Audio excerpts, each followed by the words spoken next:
शंकरा ओ स्वामी शंकरा आरती ओवाळू तुझ कर्पूर गौरा जय देव कर्पूर गौरा भोळा नयनी विशाळा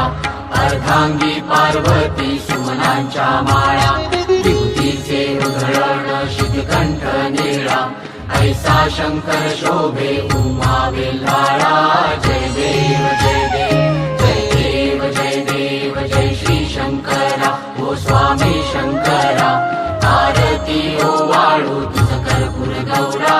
जय देव देवी दैत्य सागर मंथन पै केले त्या माझी अवचित हलहल सापडले तेव्हा असुरपणे प्राशन केले नीळकंठ नाम प्रसिद्ध झाले जय देव